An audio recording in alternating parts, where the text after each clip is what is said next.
او بیا رمضان المبارک دا د قرآن کریم د نزول میاشت دی کې قرآن کریم را نازل شوی دی. جبریل امین براتو نبی کریم صلی الله علیه وسلم سره د قرآن کریم د ورک صح سب جبریل امین الوستل او سب نبی کریم صلی الله علیه وسلم الوستل. هر کال کې به د قرآن کریم یو ځل د ورک چې کله نبی کریم صلی الله علیه وسلم اخیری کال راغې نو په هغه کال ور سره جبرئیل امین د قرآن کریم د ورک بزنو چې کله د نبی کریم صلی الله علیه وسلم اخیری کال راغې نو د قرآن کریم د ور چې دی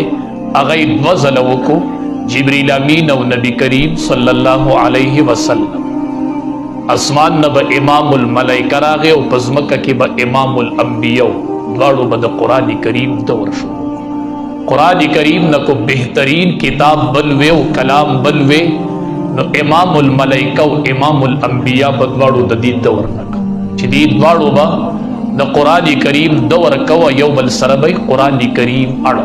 اور چی پا کم کال نبی علیہ السلام وفات کی گی نو دا قرآن کریم دورین بزنو. قرآن کریم سردیر مین لرائی چی قرآن میدان محشر کی سفارش کی. شیخ زکریا صاحب رحمت اللہ علیہ لکلی دی چې کله به د رمضان المبارک میاشت شروع شوله نو زمونږ د کور زنانو به د کور د کار سره سره روزانه د 15 سپارو نه واله د 20 سپارو پورې د قرآن کریم تلاوت کوو. مونږ کور کې به زنانو یو بل سره سیالي کوله د قرآن کریم په تلاوت کې د رمضان المبارک په میاشت روزانه به دا معمول چې سړی کور کې یوې زنانه لس سپاری د قرآن کریم تلاوت کړي واغه سړی له ماخام رو جماعتې تیاری سړی له پخلې تیاری هغه زنانه چې ډوډۍ پخې کی او هغه ډوډۍ ماشوم خوري چې موري 20 سپاری د قرآن کریم تلاوت کړي. دا بچي به الله نه حافظ کړي دا بچي به الله نه عالم کوي چې کورونو کې دي سي زنانه وي. قطب الدین بختیار کاکی رحمت الله علیه د مور اولېګوي ورشه حفظ وکا استاد نه حفظ شروع کا دے چراغ استاز تکے ناستو نو استاز ورطا اول پارا شروع کروی وایا الحمدللہ رب العالمین چی استاز ورطا اول سروی نو دو ورطا طول سی پارا پا یادو اول ورز حفظ لراغلے پا اول ورز داخل شو چی استاز ورطا دو دویمی سی پارے اول سرگوی ویدی نبو شروع کناغے ورطم طول پا یادو چی استاز دو دریمی سی پارے اول اوی ناغے ورطم طول پا یادو استاز ویزا د سلورمی نه بشورو کو هغه ورتم ټوله په یاد وو. استاز ویزا پنځمې نه بشورو کو هغه ورتم وورونه 14 سپاری ټولی استاز ته په یاد باندې وو. وی 15مې پاری نه به حفظ شروع استاز ورته وی دا 14 پاری تا د چا نه یاد کړی ته نن اول مدرسې ته راغلی تا نن داخله واغستله وی دا ما د خپل مور نه 14 سپاری یاد کړی. استاز ورته وی زا دا 14 پاری چې د چا نه یادی کړي دي نو د هغه استاد نه دا 1400 یادی کورش دا 14 د مور نه یادی کا. قطب الدین بختیار کاکی رحمت الله علیه ورته وی حضرت زما مور ته صرف 14 پاری یادی دي خپل ورته نه یادی نه هغه ته ما یادی کړي دي او نور ورته نه دی یاد وینا دي چې څنګه یادی کړي دي ما ته پته نشته دی خو چې زه پیدا شوم او د مور غیږ ته راغلی یم نو زه به د مور په غیږ کې وم او مور به مې د قرآن کریم تلاوت کوم. دا 14 پاری ورته یادی وي دا به رسولی او بیا به شروع کولی نو د مور په غیږ کې دا 14 سپارې ما ته په یادو باندې یادې شي چې حفظ شروع کو نو د 15 پاری نه د قرآن کریم حفظ شروع کو. مور په غیږ کې قطب الدین بختیار کاکی رحمت الله علیه 14 سپارې په یادو مور به لوستلی او بچی به اورېدلی او یاد دي. داسې میندې وي کورونو کې چې بچی به یې غیږو کې او د قرآن کریم تلاوت پې کو روجه به نیولې او د قرآن کریم تلاوت پې کو ټوله ورځ به قرآن لوستو. قاسم نانوتي رحمت الله علیه حج له روان دومره د قرآن سره مینه پیادل روان دی حج له وختي به خلق وتو پیاده سفرې وي نو لار کې د رمضان المبارک میاشت راغله ملګرو ته وی تراوو کې به قرآن کریم وایو نو ټول جماعت کې د قرآن حافظ نشته حج له روان تراوو کې به ختم پاتې کی وینه قرآن خو به اورو وی حضرت حافظ نشته نو څوک او مسافرون دی په سفر روان او مسافر خو تراویح شتم او حضرت وی زه پکې ختم د قرآن نه پرېږدم زه داسې تراویح نه باندې نه یم خوشحاله چې هغې کې د قرآن کریم ختم ونه شي. ملګري وی حافظ نشته وی زه خدای به خیر کړي ورځې کېناستو تلاوت شروع کو چې ماښام شو نو یوه سپاره په یادو یاده کړې وه د شپې تراوو کې واورول 13 ورځو کې قرآن یاد کو په تراوو کې واورو 13 ورځو کې قرآن یاد دی د قرآن سره مینه وه لکه جذبه وه چې رمضان به تیر شي او زه به تراوو کې ختم د قرآن ونکړم دومره به د قرآن کریم سره مینه وه چا ورته یو ورځ ویلې پلانکي ځای کې یو قاري صاحب دی ډېر ښکلی قرآن ولي په قرآن ډېر مینو وي زه ځم چې تلاوت یې وکړم دې قاري صاحب پسې ودرېږم وایي چې دی ډېر ښکلی قرآن ولي نو چا ورته وی حضرت د عقیدې په اعتبار سره هغه بریلی دی ته به پسې څنګه شاته ودرېږي د دارالعلوم دیوبند فتوا موجود وی نه زه ځم چې دا تلاوت یې واورم وایي چې ډېر ښکلی قرآن ولي قاسم نانوتي رحمت الله علیه راغی شاته پسې ودرېد چې تلاوت یې واورېد منځ شو لاړ بله موقع ملګرو ته وایي زه ځمه چې د سحر منځ په دې قاري صاحب پسې وکړم دی ډېر ښکلی قرآن دی نبی کریم صلی الله علیه وسلم خپله د ابو موسی اشعری رضی الله تعالی عنہ محلې ته راغلی چا ته تپوس کوي دلته څه کوي وی دی ډېر ښکلی قرآن دی راغلی یم دی ډېر ښکلی قرآن خلک به قاریانو پسې ګرځېده وی دی ډېر ښکلی قرآن قاسم نانوتي رحمت الله علیه وی زم د سحر منځ پسې کوم ملګرو ورته وی حضرت بریلی دی دا خلک به څه وایي چې تاسو پسې شاته ودرېږئ د دارالعلوم دیوبند فتوا چې موجود وی نه زه ځم زه تلاوت اورم ډېر ښکلی قرآن زه په قرآن مین یم راغې مانځه کې پسې شاته ودرېدو چې منځ شو خلکو قاسم نانوتي رحمت الله علیه ودې ټولو خلکو سلامونه شروع حضرت راغلی خلک حیران دی چې د پسې شاته څنګه ولاړ دی هغه امام راغی قاري صاحب قاسم نانوتي رحمت الله علیه ته وایي ته ما پسې څنګه شاته ولاړ هلته د دارالعلوم دیوبند نه تا فتوا شایع کړې تاسو ما پسې ولاړ یې هغه ورته وایي شاید چې ستا زما په باره کې بدګماني وي خو موږ علمای دیوبند کې دوه خبرې ډېرې مضبوطې دي یو عشق مصطفی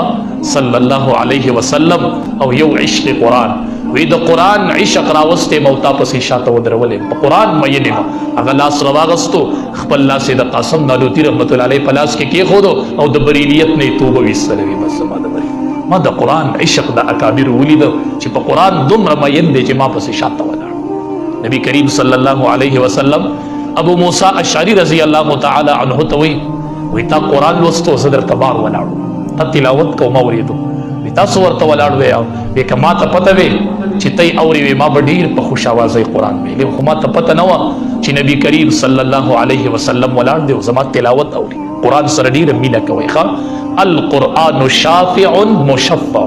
دا قرآن ځان دپاره سفارشي جوړ کړئ دی والی وایي دا قرآن به زما سفارش کوي بختور خلکو قرآن به یې ولې سفارش نه کوي امام شافعي رحمت الله علیه د مکې مکرمې نه مدینې منورې ته روان شو علم لټو په لاره باندې 12 ورځې سفر کړی دی پیادل په سورلۍ تللی دی 12 ورځې مې سفر وکړو او 12 سپېرې مې پکې قرآن کریم ختم کړو چې په لاره باندې نن موږ په هغې لارو روان یو نو ویډیوګانې کوو سهارا ده دومره لار ده ډبه دو دې ځای کې روانه ده دې ځای ته ورسېدم او هغه چې روان و نو 12 ورځې سفر وکړو 12 سپېرې قرآن کریم ختم دا علم لټو د علم کې به نورانیت نو الله به د دنه امام شافعي نه جوړو چې سفر د علم شروع کوي نو 12 سپېرې په لاره قرآن ختم نو چې ورسېدو مسجد نبوي ته ورسېد علم له نو امام مالک صاحب یې ولیدو د دم قد یو امام مالک صاحب کېناستو حلقه ورته کېناستله درس شروع کو دی ورته هم کېناست سمه حافظه وه چې هغه درس شروع کو نو د کڼ کې هسې ډکې راواغستو داسې لیکل ځان د طلباو سره یو شان جوړی چې سبق ختم شو امام مالک صاحب راوغوښت ورته وایي تا سبق لیکو وی حضرت د لیکلو را سره څه نه خو پړه باندې مې لیکو هغه مې هسې طلباو سره ځان یو شان کو وی پړه مې لیکلی دی وی لیکلی دی دې پړه وی او ما ته یې واوروه امام شافعي صاحب د اولې ورځ سبق اوري امام مالک صاحب ته چې شروع یې وکړله 100 احادیث ورته په یادو باندې واوروله د قرآن سره مینه وه قرآن لاره باندې قرآن لوستلی خو چې علم یې وکړو د مدینې منورې نه روان شو مکې مکرمې ته نو خلکو ورله ډېرې ډالۍ ورکړي وي اوښان او تحفې او تحایف نو خلک ورله استقبال له راوتلی و په مکه مکرمه کې امام شافعي را روان دی علم یې وکړو الله به ته امام شافعي جوړوي نو خلک ورته استقبال ته ولاړ دی نو مور یې راوتلې ده د پلار مړو مور یې راوتلې ده او سیټ ته ناسته ده په یوه ګټه باندې یوه یې ورسره ترور ناسته ده د امام شافعي صاحب ترور امام شافعي صاحب چې د خلکو نه تېر شو او د مور مخې له راغی نو چې مور ته یې وکتل نو مور یې خفه امام شافعي صاحب مور خفه ما د علم سفر تکمیل ته ورسېدو مور ته وایي مورې ولې خفه یې ته خو خفه معلومېږي وایي بچیا ستا سره را شاته څه را روان دي ویل ابو خان دی تحفه خلق را کړی دی تحائف دی وی بچیا په دقه می دا طبیعت خفه دی بس دا مين دي خو مور دا خلق تحفه را کړی وی نه بچیا په دې نه یم خوشاله ماته لیکلې وی چې مالبا د نبی کریم صلی الله علیه وسلم د احادیث مجموعه راوړي ماته دی لګي مور هغه مې راوړي دي نه په دې باندې خفه یم هغه ټولې په اقضای خیرات کړو د مور سره کور ته روان شو امام شافعي سیبو علم وکړو د قران سره ډیر مینه وا قران به ډیر لوستو د قران کریم تلاوت به ډیر زیات ډیر د قران سره مینه ساتي القرآن شافع مشفع قران به سفارش کیو چې د چا په باره کې وکړو نو دا ګوره قبول نه دا ګوره قبول نه قران سړی په نی ملار کې نه پریدي ښا د قران تلاوت شروع کې کورونه کې زنانه وته وای وای د قران تلاوت کوي زنانه او بچی غیګو کې علي بچی کلاروي او د قران تلاوت کوي سالن په خوي او د قران تلاوت کوي روټي په خوي او د قران کریم په یاد قران ولې قران سره ځان آشنا کوي آشنا قران ډیر زر یادېږي ډیر زر د قران سینو ترازي او رمضان المبارک کې خو بیا د قران میاشته ډیر زر زر سړی ته یادېږي بختور حافظان نه سلور او پنځو شپو کې ټول قران مو په دریش کاله کې چې کوم کتاب نازل شوی او هغه نن حافظ قران په دری او سلور شپو کې ختم کی په دریش کاله کې نازل شوی اداله سوای ز سورز مخ کې کوټی ته تلو ملته دستربندي ولا مدرسې یو حافظ قران په کې را پاسو وی 17 غنټو کې د ټول قران وورو خپل استاد تا او په ټول قران کې تینه یو غلطی نه دراغلی پر 16 غنټو 17 غنټو کې ټول قران وورو او یو غلطی تینه په ټول قران کریم کې نه دراغلی باید څومره د بختوري مور بچی دي څومره د بختور پلار زوی دي چې 17 غنټو کې ټول قران اوري یو غلطی تینه را نه دا معجزه ده دا قران کریم معجزه ده کریم بل کتاب د سینه یادېږي او بختوري دي د قران ویون کې او د قران حفاظ د قران ویون کې او د قران لوستل کې چې کلم دی تلاوت کوي نو ملائکه اوري کله چې مسوق تلاوت ملائکه اوري رب العالمین اوري الله ذات اوري نبی کریم صلی الله علیه وسلم یو صحابی دی ابی ابن کعب رضی الله تعالی عنہ نوم دی نبی کریم صلی الله علیه وسلم ورته وی ماته سورۃ البینہ اول استاد خپل شاګرد ته وی ماته سورۃ البینہ اول هغه ورته وی د الله حبیب پتا سو نازل شوی دی چې تاسو اول ولای نو ډیر ښه نبی رسول الله ورته وی ته اول ولا ته بنن تلاوت وی خشوروش چې تلاوت یو کو نبی رسول الله ته وی الله سمانی تا ته خو الله زمان نوم نن نو واغست تا نن ما ته وی ته قران ته بیل ولي الله سمانی تا ته الله زمان نوم واغست کو نبی کریم صلی الله علیه وسلم سید القراء ابی ابن کعب توای ابن کعبہ او ما رب العالمین ستانم نه غسته او د اسمان نه دسی وحی راغلی و چې ابی ابن کعب دین قران الولی تیم او رب العالمین د ابی قران او رب العالمین د ابی ابن کعب قران او رما دا هغه کتاب دی دا هغه کلام دی چې کله د لوست شې ته ملائکه وګیخي دې ته ملائکه وګیخي زمام اې د قران حافظه سخت خبري مکوا کنزل مکوا بے زئی زئی غصی مکوا تا سره ملائک ګرځي تا پسې ملائک روان دي د پسینه کې قران د پسینه کې قران د پسینه کې قران دی ته ډیر کنزل مکوا سخت خبري مکوا تا پسې شاته ملائک در روان دي د دې قران خاطر د دې قران خاطر قران سره ډیر مینه کوي ها بشرات وي مونږه نشو زده کولای زنانه وي مونږه نشو زده کولای زم چې په رمضان کې زده نه کینو کله وای زده شهر رمضان الذي انزل فيه القرآن دا د قرآن د نزول میاشت دی کې قرآن ډیر زر زده کیږي دا حافظان پکې څومره ختمونه وکي دا د قرآن د زده کړې میاشت مشرانو نارینو زنانو قرآن روانه دا قرآن مخې ته ونیسئ شروع یې کوي ځای د مولوي صاحب ځای نشم ویلی زم زه ته یې وایه زه پکې انخله مه کنه ژبه مې ډبله شوې ده ژبه مې غټه شوې ده زم زه ته یې لوله نبی کریم صلی الله علیه وسلم فرمایي والذي يقرأ القرآن ويتتعتع فيه اغا کس چې هغه قرآن لولي او هغه پکې انخلي چې قرآن لولي او پکې انخلي وهو عليه شاق او دا قرآن په د باندې ګران شي قرآن په د ګران شي لولي او انخلي پکې له اجران دې کس له الله دو اجر ورکوي یو د قرآن د ویلو یو د قرآن کریم د انخطلو الله دو اجر ورکوي الله دو اجر ورکوي دا د قرآن د نزول میاشت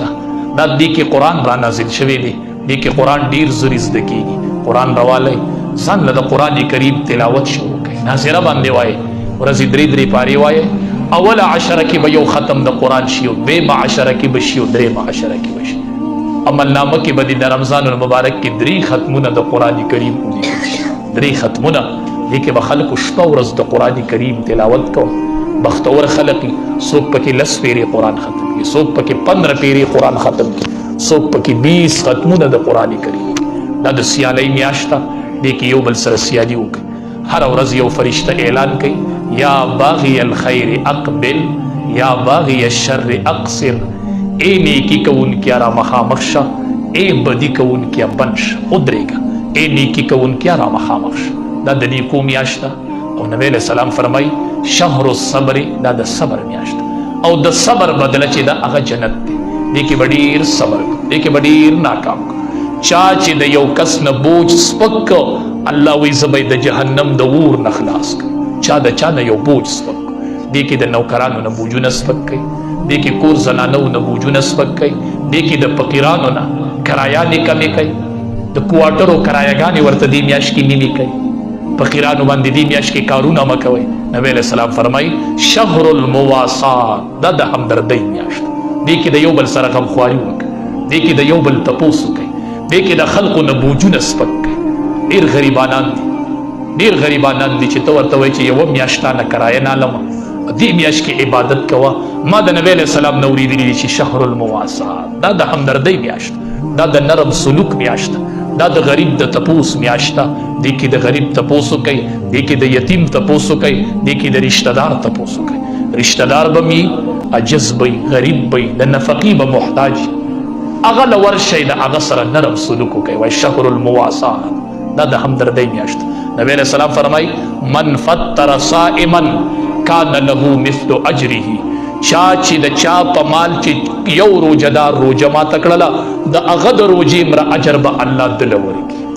نو ماښام چې ته خپله روجه ماته کړي او ستا په مال 15 کسه روجه ماته کړي، نو یو دې د خپلې روجې اجر او 15 دې هغه اجرونه شته. د شپږو روجو اجر به الله درکړي. دا د عباداتو میاشت. نبی علیہ السلام فرمایي ومن سقا صائما، چا چې په یو روجهدار اوبه وڅکولې، د چا په اوبو چا روجه ماته کړله، یو ګوټ شربت وستا او په هغې چا روجه ماته کړله، ومن سقا صائما سقاه الله من حوض شربتا لا يظمأ حتى يدخل الجنه. چا چې په یو روجهدار اوبه وڅکولې، الله به پې زما د حوض نه یو ګوټ وڅکوي په دې سړي، داسې ګوټ به چې د څو پورې جنت ته نه تللی، نو بیا به نه تږی کېږي چې یو ګوټ وڅکي. دا اوبه به ته اختر کې هم په چا وڅکئ، دا شربت به ته په اختر کې هم په چا وڅکئ، خو هغه اجر به یې نه چې کوم اجر دی په روجهدار ستا په مال باندې روجه ماته. دا ډېره قیمتي میاشت، دا د عباداتو میاشت، دا د نیکو میاشت. دې کې د یو بل سره همدردي وکړئ. 2 قدمونه الله ته ډېر خوښ دي. یو چې سړی کور فرض مونځ او دس وکړي او د فرض مانځه دپاره جومات ته قدم رواني، دا قدم الله ته ډېر خوښ دی، ډېر خوښ دی دا قدم الله ته. یو بل قدم دی چې هغه د دې قدم سره په اجر کې برابر دی، هغه قدم دی چې کله سړی د کوره قدم اوچت کړي د رشته دار د ملاقات لپاره، چې زم د رشته دار ملاقات وکړم. نو ډېره قیمتي میاشت ده. دې کې د رشته دارانو تپوس وکئ، د غریبانانو تپوس پکې وکئ، او د فقراو تپوس پکې وکئ. حدیث مبارک کې راځي نبی کریم صلی الله علیه وسلم فرمایي چې چا د یو یتیم په سر باندې لاس کېښود، د یتیم په سر لاس کېښودو، د شفقت لاس. حدیث مبارک کې راځي چې د د سر د لاندې څومره ویښتان رالل، دومره نیکۍ به الله په عملنامه کې. او نبی علیہ السلام فرمایي انا وکافل الیتیم هکذا فی الجنه. وی هغه کس چې هغه د یتیم پالنه کوي، هغه به زما سره داسې یو ځای په جنت کې دا 2 ګوتې داسې کهاتین په شان د دې به فی الجنه په جنت کې زما سره. نو دا د غریب د تپوس میاشت ده. دې کې د غریب تپوس وکئ، دې کې د فقیر تپوس وکئ، او د غرباو او مساکینو حال پکې معلوم کړئ. او شکر وباسئ چې ستاسو کلي او علاقه کې ډېر ښه مدارس دي، په دې د الله شکر وباسئ.